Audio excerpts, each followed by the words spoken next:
یقین کریں بعض کہانیاں اتنی ناقابل یقین لگتی ہیں کہ سن کے انسان کو اپنے ہی ملک کی زمین پہ شک ہونے لگتا ہے۔ سوچیں ذرا، ایک معمولی سرکاری آفیسر جس کی تنخواہ اتنی ہو کہ بمشکل گھر کا خرچ نکلے، اس کے گھر سے اربوں کے خزانے نکل آئیں، سونا، نوٹوں کے انبار، درجنوں اکاؤنٹس، جائیدادیں، تجوریوں کے ایسے راز جنہیں کھولتے ہوئے خود حکومتی ادارے بھی حیران رہ جائیں۔ یہ وہ لمحے ہیں جب قوم سوچنے پر مجبور ہو جاتی کہ آخر یہ دولت کہاں سے آئی؟ وہ کون سا نظام ہے جو ان ہاتھوں کو طاقت دیتا ہے جنہیں صرف فائلوں پر دستخط کرنے ہوتے ہیں؟ بلوچستان سے سندھ تک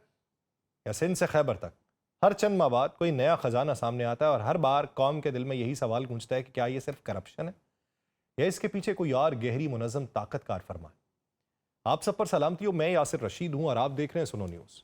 ناظرین، کوہستان کا 40 ارب روپے کا کرپشن سکینڈل صرف ایک مالی سکینڈل نہیں، یہ ایک ایسی گہری ناکامی کی داستان ہے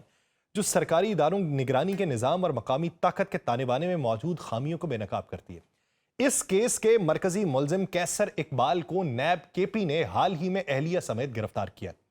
اس کے گھر سے سونا، غیر ملکی کرنسی، قیمتی گاڑیاں، جائیدادوں کے اصل کاغذات اور چیکس کے ریکارڈ برآمد ہوئے ہیں۔ یہ تمام شواہد اس بات کی جانب اشارہ کرتے ہیں کہ معمولی عہدے پر تعینات ایک شخص کس طرح بااثر نیٹ ورک اور محکمانہ ملی بھگت کے ذریعے اربوں روپے عوامی وسائل کا رخ بدل سکتا ہے۔ نیب کے بیان کے مطابق سکینڈل میں استعمال ہونے والا سرکاری اکاؤنٹ G10113 ایک طویل عرصے تک جعلی بلز، فرضی شیڈولز اور بوگس چیکس کے ذریعے لوٹ مار کا ذریعہ بنتا رہا، اور اس واردات میں محکموں کے اندر موجود اہلکاروں کے ساتھ ساتھ بینک افسران اور نجی کانٹریکٹرز کی ملی بھگت بھی شامل رہی ہے۔ یعنی یہ کوئی اکیلا کرائم کرنے والا نہیں تھا، ایک منظم نیٹ ورک تھا جو سرکاری منصوبوں کے پیچھے چھپا ہوا منافع خور نظام بن گیا تھا۔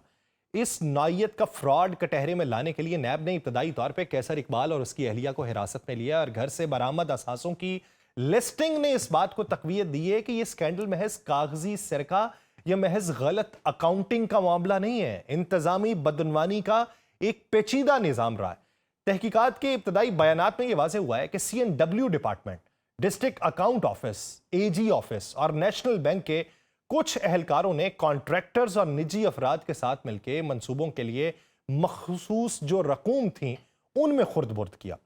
یہاں پہ خطرناک پہلو یہ ہے کہ وہی لوگ جو عوامی مفاد کے منصوبوں کے محافظ ہونے چاہیے خود ان منصوبوں کو لوٹنے میں شامل ہوتے ہیں۔ نتیجتاً نہ صرف منصوبے نامکمل رہتے ہیں بلکہ عوام کی بنیادی سہولیات اور ترقیاتی کام بھی متاثر ہوتے ہیں، اور پیسوں کی یہ چوری خطے کی معاشی ترقی اور عوامی اعتماد کو بری طرح متاثر کرتی ہے۔ یہ معاملہ جب اتنا بڑا ہو چکا تھا تو اس کے پس منظر میں کئی دہائیوں کی کمزوریوں کا اثر بھی دکھائی دیتا ہے۔ اولین، نگرانی کا فقدان، محکمانہ شفافیت کی عدم موجودگی، اندرونی کنٹرولز کا کمزور ہونا، بینکنگ سسٹم میں فطری خلا کا ہونا اور ایسی ثقافت جو کرپشن کو معمول بناتی ہے۔ اس کیس میں جعلی بلنگ، فرضی شیڈول اور بوگس چیکس جیسی فنی تراکیب استعمال کی گئیں۔ یہ ظاہر کرتا ہے کہ فراڈ کرنے والے افراد نے سرکاری مالیاتی نظام کے عملی اور کاغذی پہلوؤں کو اچھی طرح سمجھ رکھا تھا، اور وہ داخلی کنٹرولز کے جو لوپ ہولز تھے ان کا فائدہ اٹھا رہے تھے۔ نیب کی تحقیقات سے یہ بھی ظاہر ہوتا ہے کہ اس لوٹ پار میں سال ہا سال بعض افسران کی ملی بھگت شامل رہی۔ اس لیے یہ شبہ جمہوریت کے بنیادی اداروں کی حفاظت کے لیے خطرناک ہے، کیونکہ جب نگرانی کرنے والے اپنے اوپر شکوک کے دائرے میں آ جائیں تو عوامی اثاثہ جو ہے وہ تو پھر کمزور پڑے گا۔ کوہستان کیس کے فنی پہلوؤں میں سب سے نمایاں نقطہ یہ ہے کہ کسی بھی بڑے سرکاری پروجیکٹ کے ذمہ دار recording, contractors, vouchers, bank transaction record اور پیمائش و معائنہ پروٹوکالز میں جو لوپ ہولز ہیں ان سے آنے سے فراڈ کو انجام دینے میں آسانی ہوتی ہے۔ نیب نے ابتدائی طور پہ بتایا ہے کہ G10113 اکاؤنٹ کے ذریعے اربوں روپے نکلوائے گئے، اور یہ اکاؤنٹ کس طرح اور کن دستاویزات کی بنیاد پہ کھولا گیا اور فنڈز جاری کیے گئے، یہ وہ سوالات ہیں جن کے جوابات سے پوری کہانی صاف ہوگی۔ اس کے ساتھ بینکوں میں داخلی جو کنٹرولز ہیں اور چیک کلیئرنس کے طریقہ کار ہیں، اس کی FIA اور نیب کے ساتھ مشترکہ جانچ جو ہے یہ ناگزیر ہے، تاکہ یہ معلوم ہو سکے کہ بوگس چیک کس طریقے سے کلیئر ہوتے ہیں اور کس نے بینک کے اندر اس عمل میں سہولت فراہم کی ہے۔ اس کیس کے سماجی اور سیاسی اثرات کم از کم 2 سطحوں پہ محسوس کیے جائیں گے۔ پہلی جو ہے مقامی سطح پہ، ترقیاتی کاموں میں اب تاخیر ہوگی، منسوخی کی وجہ سے عوامی اعتماد کا زوال ہوگا۔ دوسرا، صوبائی اور قومی سطح پہ یہ سوال ہوگا کہ کن افراد یا اداروں کے اندر سسٹم کی حفاظت ناکافی رہی ہے۔ جب اخباروں میں یہ خبریں عام ہو جائیں کہ ایک کلرک یا ہیڈ کلرک نے اربوں روپے ہتھیا لیے ہیں تو عوام میں نا امیدی پھیلتی ہے، لوگ سمجھنے لگتے ہیں کہ نظام میں اتنی بڑی کمزوری ہے کہ کوئی بھی شخص تھوڑے سے مواقع پا کر پورے محکمے کو بیچ سکتا ہے۔ اس لیے جو اداروں کی کارکردگی ہے یا شفافیت ہے اس کو قائم کرنا پہلا قدم ہے، مگر اس کے ساتھ بنیادی اصلاحات کی اشد ضرورت ہے تاکہ دوبارہ ایسا نہ ہو۔ لیکن کہنے کی بات ہے، نیب کی کارروائی کے بعد آئندہ چند روز میں اور گرفتاریوں کے امکانات کی خبریں بھی ہیں کہ شواہد ایک سنگل آدمی تک محدود نہیں ہے بلکہ کچھ بااثر اور اہم شخصیات تک رسائی بھی ہو سکتی ہے۔ یہی گہرا عنصر اس کیس کو سنجیدہ بناتا ہے۔ البتہ احتیاط لازم ہے۔ گرفتاریاں اور میڈیا میں شکوک و شبہات کے بیانات عدالت کی کارروائی سے پہلے الزام کی حیثیت رکھتے ہیں۔ میں جو پیش کیا جا رہا ہے صرف اسی کی بنا پہ بات کر رہا ہوں، لہٰذا قانون کے تقاضوں اور شواہد کی بنیاد پر ہی ہر ملزم کے خلاف کارروائی ہونی چاہیے، ورنہ محض میڈیا ٹرائل سے انصاف متاثر ہوتا ہے۔ اسی طرح شواہد کی جو حفاظت ہے وہ فورنزک اکاؤنٹنگ رپورٹس اور بینکنگ ٹرانزیکشنز کا سائیکل جو ہے اس کو مکمل کر کے ہونی چاہیے، اور نیب کو اس معاملے میں احتیاط، شفافیت اور قانونی تقاضے یکساں طور پہ مد نظر رکھنا ہوں گے تاکہ گرفتاریوں کے پیچھے کوئی ذاتی انتقام نہ رہے۔ لیکن اصلاحات کے عملی مشورے جو ہیں وہ ضروری ہیں۔ ایک تو سرکاری محکموں کے اندر اندرونی طور پہ آڈٹ اور ریئل ٹائم فائنینشیل مانیٹرنگ کا نظام لازم ہے۔ ہر اہم ٹرانزیکشن کو 2 یا 3 گریڈ سے منظوری سے گزرنا چاہیے، اور بینکوں کے ساتھ مشترکہ آڈٹ میکانزم ہونا چاہیے۔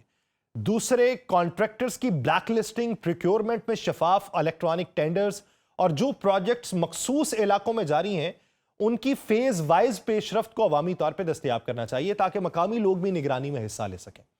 تیسرا جو ہے یہ بینکنگ سیکٹر کے اندر جو ہے یہ اینٹی منی لانڈرنگ پروٹوکالز جو ہیں ان کو فالو کرنا چاہیے۔